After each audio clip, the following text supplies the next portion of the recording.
Welcome back to Chasing Masculinity, the podcast where we explore the principles that help men lead lives of purpose, integrity, and strength. I'm your host, Colton Wutzke, and today we're diving into Rule 16, Conflict ignored is conflict multiplied.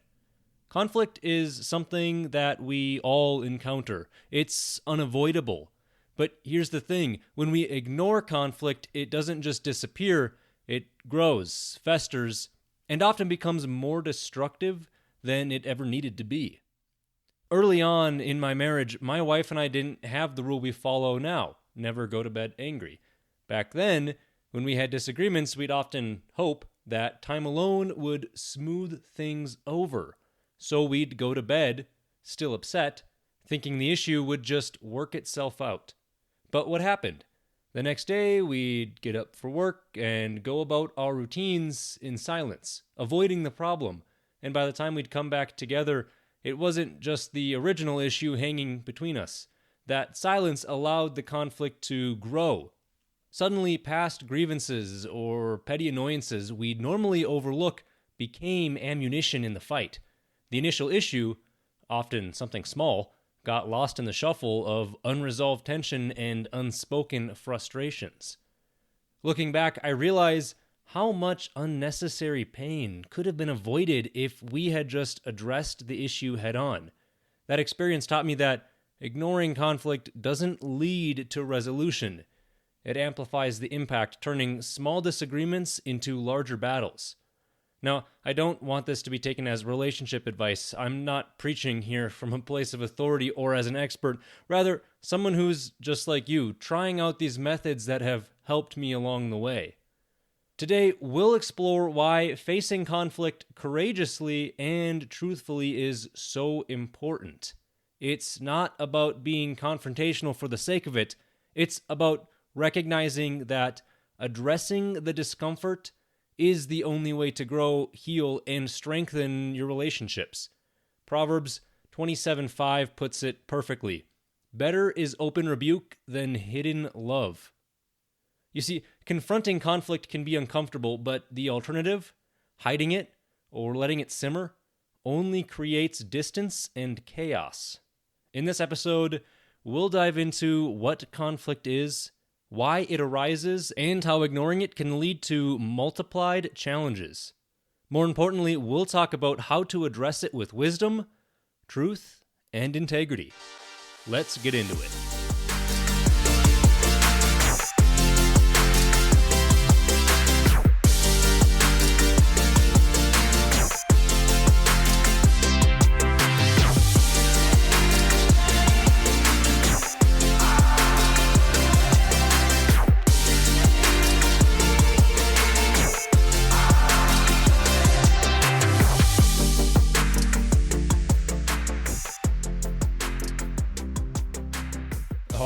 So the first thing I want to talk about is the nature of conflict.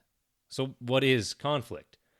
Conflict can rise internally, personal struggles, moral dilemmas, or externally. It can be disputes with others.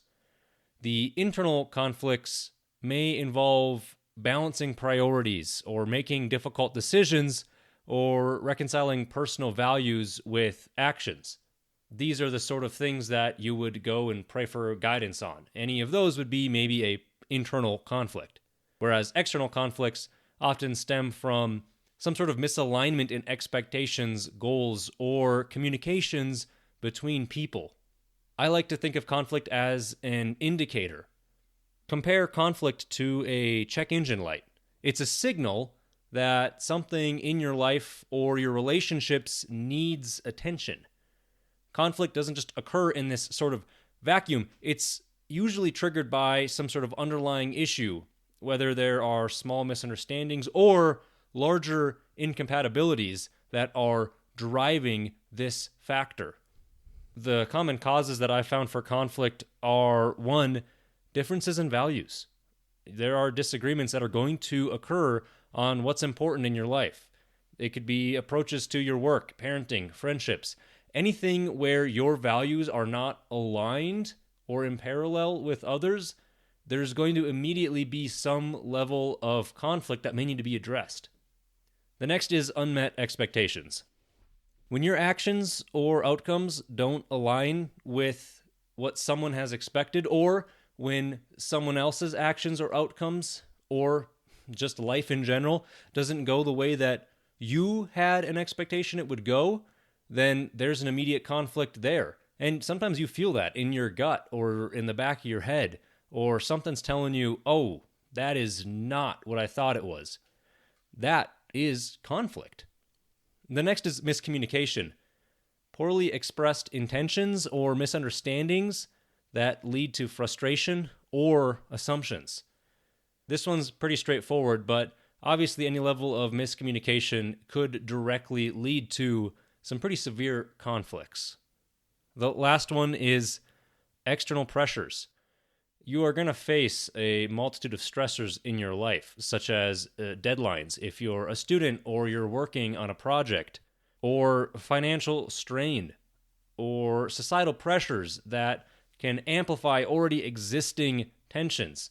All of these are really easy ways to just add conflict to your life. Think about if you're in the workplace and your team might disagree on how to approach a project with you. One person might prioritize speed and another might prioritize quality. That right there is conflict. Or a group of friends who could be experiencing tension because one person feels excluded or misunderstood. Or an internal conflict could be somebody who is struggling between pursuing career ambitions or dedicating more time to their family. All of these are conflicts, and they're really uncomfortable to deal with. But how I like to view them is conflict is a catalyst for change. Well, it's uncomfortable. Conflict often presents you with the opportunity for growth. Maybe it just means you need to refine your communication skills, or you just need to re-clarify your guiding values, or it's some sort of signal that you need to strengthen your relationships. You see, addressing these conflicts head-on allows for problem solving and creative thinking, and it's going to help you get an improved understanding. And all of that acts as a catalyst for change. So that leads me to the next thing I want to talk about, which is the call to address conflict. Conflict is undeniably discomforting. Discomfort has a direct role in conflict. But you see, discomfort in conflict isn't something to be feared, but understood as a motivator to resolve your issues. You're going to get that knot, that pit in your stomach. You're going to have sleepless nights. You're going to be asking God, why? Please give me guidance. Give me a sign. I just want a big neon sign saying, you idiot, this way. Your mind, your body, everything is going to be signaling that you need to do something. Something is not right. That's that conflict being an indicator. And that is how discomfort plays a role in conflict. It's a great motivator to get you to change something. It's a ping in your mind, in your body that, hey, something's not right and it would be better if this wasn't this way. The next thing to know is that conflict is not a permanent state. It sometimes feels like it's this all-consuming emotion or this all-encompassing issue in the moment.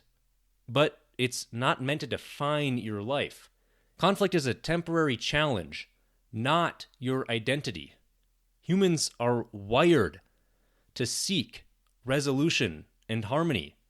Think about it. Why do you feel so off when conflict arises in your life? Anybody who's not psychotic and seeks out conflict for the sheer joy gets this pit in your stomach. I know I just hate conflict.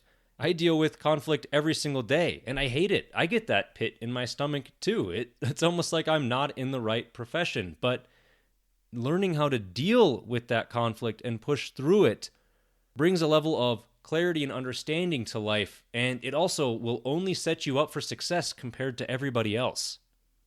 And that's why confronting this conflict head on kind of goes against this natural human instinct. If we don't like conflict, if we don't want it in our lives, then why on earth would we address it head on? Well, there are some very clear benefits of addressing conflict early. Resolving conflict early can prevent that escalation that I was talking about earlier that's going to lead to larger, more entrenched issues. Conflict has a way of digging itself deeper and burrowing itself further into your life and into your mind the longer you don't address it. Think of it like a small crack in your windshield. If you address it quickly, it's manageable. Often cracks can be filled, rocks can be removed. But if you ignore it, the glass could crack all the way across or shatter entirely. Addressing conflict is also going to help you build resilience and confidence. Like I said, conflict is inevitable. It is going to be a part of your life. And if you're constantly ignoring it, you will never be prepared to address it. So by addressing it early, you are equipping yourself to handle future challenges more effectively. It's like a muscle that you have to train. That's why I like to view conflict as a growth opportunity. So what I encourage you to do is to reframe conflict as an opportunity to strengthen bonds or refine your values or to grow as individuals. Whatever that conflict is, use it as that opportunity to grow. Every conflict that you address and resolve is a step towards becoming more honest, empathetic, courageous. It's becoming a man. It's how we chase masculinity. So why then should we address it early? Well, there is harm in just ignoring it. Sometimes you might think it's easier to sweep it under the rug and it's going to go away. Unresolved conflict can lead to escalation. Ignoring conflict doesn't just make it go away. It's like an unattended wound. It can become infected, spreading to other areas. Like a small disagreement with your partner might seem insignificant. Yeah, I didn't do the dishes tonight and I left them in the sink. Oh well, let's just go to bed. But these unspoken frustrations can build into resentment, eroding that trust and intimacy that you've built.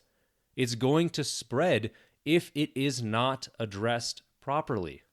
Think of your personal relationships. If you or your partner consistently avoids discussing your finances, over time, this avoidance can lead to substantial disagreements when financial difficulties arise. Having those conversations early, even if it's not fun and puts you under a spotlight, will avoid something big happening down the road. It's the same with some sort of workplace tension. If one of your team members feels undervalued but never speaks up, months later, their frustration might manifest into reduced productivity, or they could just leave the company and completely disrupt your team's dynamic. These things, if they're not addressed and you don't take action personally, will lead to something worse. It's the same with your internal struggles. Ignoring that pit in your stomach or suppressing your values can lead to a lack of fulfillment in life, or even just burnout. And that leads me to the multiplication of consequences. Ignored conflict doesn't remain static. It will grow. These small annoyances will turn into major grievances and major misunderstandings that could spiral into just full-blown disputes. Unaddressed conflicts can create ripple effects, damaged relationships, lost opportunities for resolution, increased stress, and emotional fatigue. That's why addressing these with intentionality is necessary. Even small conflicts require attention and effort. Sweeping things under the rug only creates a larger mess to clean up later. And if you're listening to this, you're probably not somebody who is prone to just letting life pass you by without taking some sort of action. So face your conflict with courage and honesty and empathy, and it can only prevent it from taking root and spreading negativity to other areas in your life. I want to segue specifically into conflict in relationships because I feel like this is a big part of where a lot of our conflicts are going to arise, or at least certainly the conflicts that are going to hurt us and affect us the most.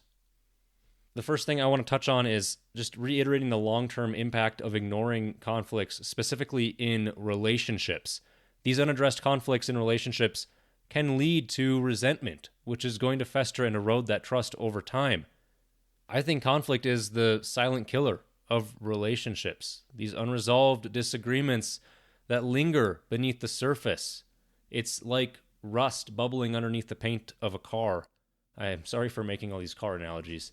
You don't see it initially. The paint looks fine, but by the time you do see it, you realize your entire body panel is covered in rust and needs to be replaced. It's beyond the point of repair by the time it finally bubbles to the surface. And as I alluded to earlier in my own relationship, avoiding conflict to keep the peace often backfires. Sometimes small things will just go away, and you just need time to let yourself calm down. But that can't be your only strategy to addressing conflict.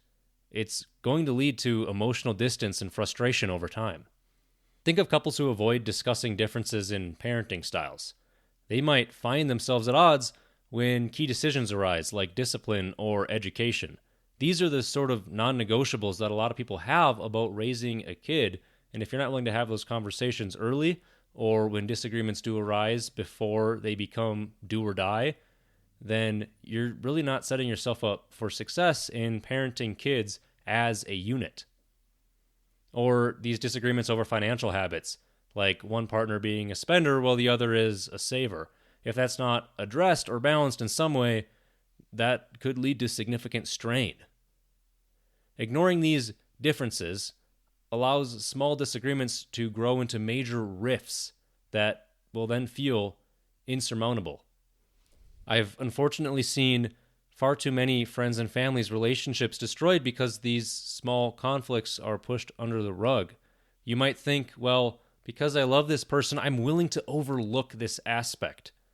But if you're not genuine about that, and there really is conflict, it may come back to bite you, and that's actually not the most loving thing to do in that moment.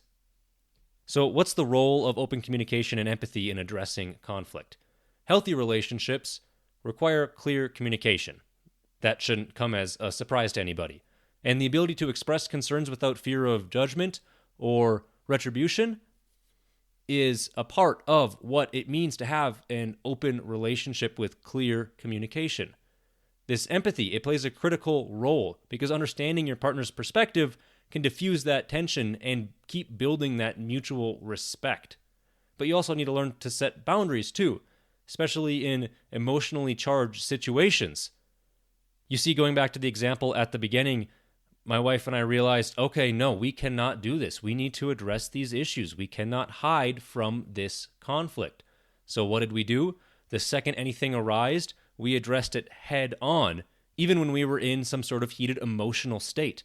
And that also backfired on us because if you're anything like me, you might say something in the heat of the moment that you don't mean or came out wrong, and it's only going to actually escalate and worsen the issue. So sometimes you need to set boundaries like, yes, we're going to address this, but I need like a 30-minute cool down window. I got to go on a walk. I got to go do my own thing over here. I got to go eat some food because I'm hangry. Setting these clear boundaries isn't ignoring conflict. It's actually a healthier way to address it. So some tools that I found for strengthening these relationships through conflict resolution are 1, regular check-ins. Set aside time weekly or monthly or whatever works best for you to discuss concerns and to celebrate your progress. The next is counseling. You might need to actually seek guidance of a therapist or a church counselor or whoever it is in your life that you can trust to help navigate some more deeper-rooted issues. It's better than the alternative. And then some conflict resolution strategies would be active listening, focusing on I statements rather than you, and collaboratively brainstorming solutions. The next thing I want to talk about is the importance of facing conflict. There's bound to be escalation of ignored conflict. Unresolved conflicts don't just disappear, they multiply and often escalate, such as unaddressed political divides that could lead to larger cultural rifts, or friendships falling apart because of some sort of unspoken grievance. So some non-relational high-level conflict resolution strategies might be acknowledge the conflict. The first step to any resolution is admitting that there is an issue. Denial only is going to delay this progress. The next is to engage in open dialogue. encourage that active listening and respectful expression of thoughts and feelings. And this isn't some sort of hippie, everybody's happy, safe space where you can talk about your feelings. But you can't be a sergeant all the time and expect your conflicts to work themselves out without being willing to engage in this open dialogue. The next is to stay calm. Emotions can run high, especially for us as men. When we get angry, that testosterone can spike, and you need to be really careful to keep yourself in check. Managing your anger and frustration will keep the discussions productive and stop things from spiraling further or create new issues. The next is focus on common ground. Identify the shared values or goals that can shift the tone from adversarial to collaborative. And finally, negotiate and compromise. You have to be prepared to give and take, seeking solutions that are fair and benefit whatever parties are involved. And yes, this is also true for your internal conflicts. The answer can't always be, I suck and I have to figure it out. You have to work on some give and take internally to make sure that whatever solution or resolution you found benefits you, but doesn't benefit your hedonic ego. There is an energy-saving power in early resolution too. Addressing the conflicts early prevents them from snowballing into more complex, emotionally draining issues. Think of it like a leaky faucet. It's easier to address the problem now than deal with all of the water damage later. This will also strengthen your integrity through this confrontation. Facing the conflict head-on demonstrates that you're courageous and builds a reputation for reliability and honesty. That is true for both the people around you and how they view you as a man, but also how you view yourself as a man. Resolving conflicts early strengthens relationships too. It boosts confidence and aligns actions with your personal values. All of these things, if done right, are only going to set yourself on the right track.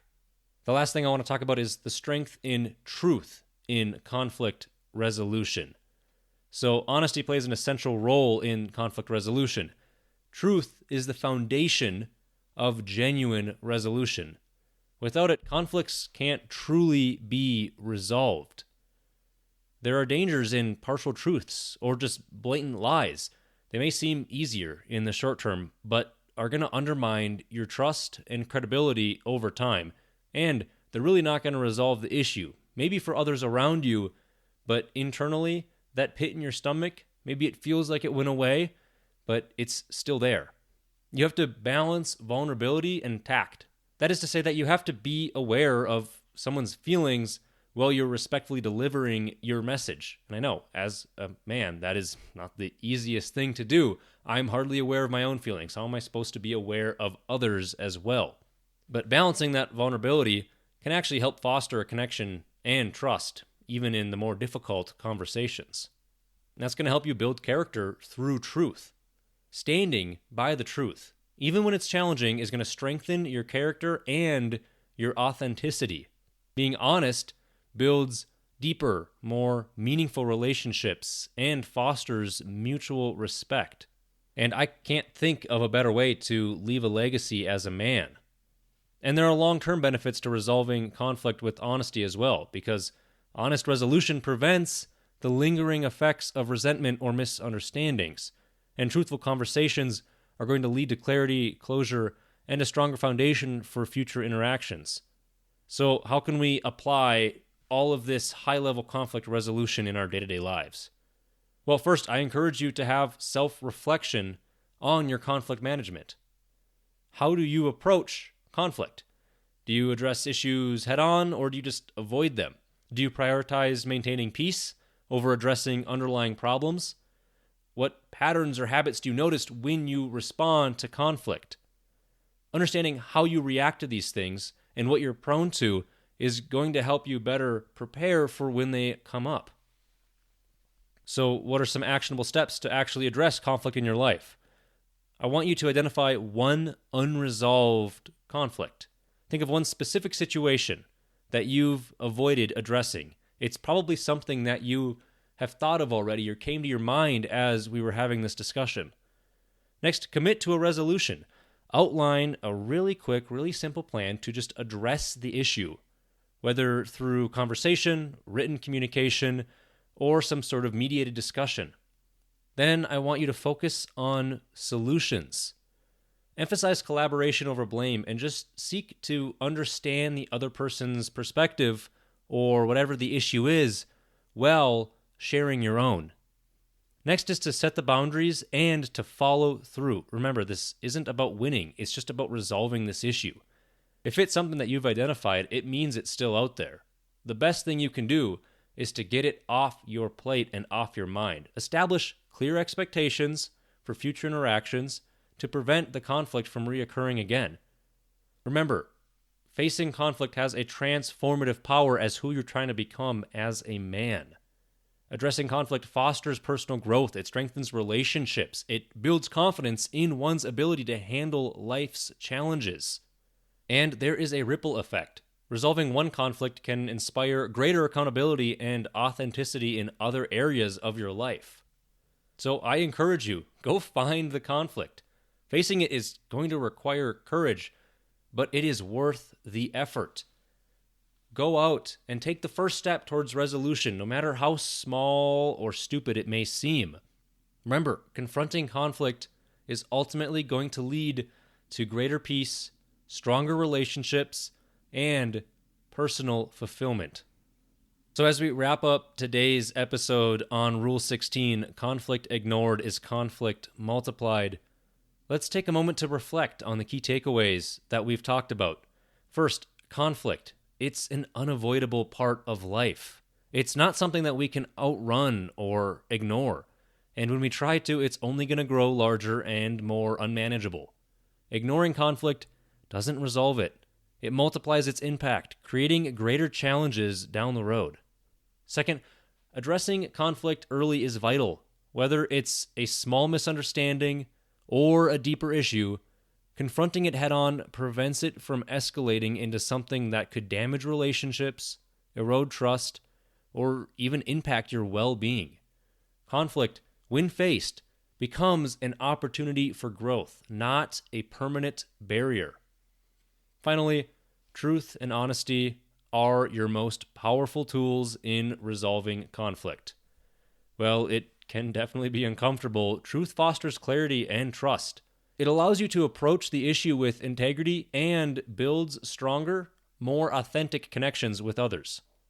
Now, I want to challenge you to take this a step further in your own life.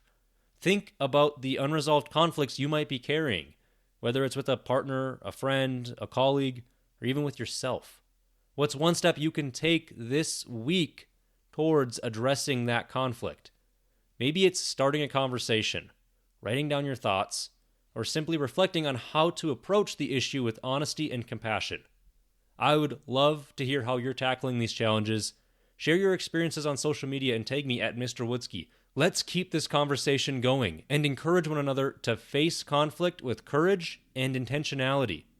I'll leave you with this thought. Conflict is not meant to break us, but to refine us. When we face it with courage, honesty, and a willingness to grow, it doesn't just resolve the issue at hand, it strengthens our relationships and helps us become a truer version of ourselves. Thank you for joining me today on Chasing Masculinity. Don't forget to subscribe, leave a review, and share this podcast with somebody who might need this message. Together, we're building a community of men who are committed to living with purpose, integrity, and strength. Until next time, keep reflecting, keep growing, and keep chasing.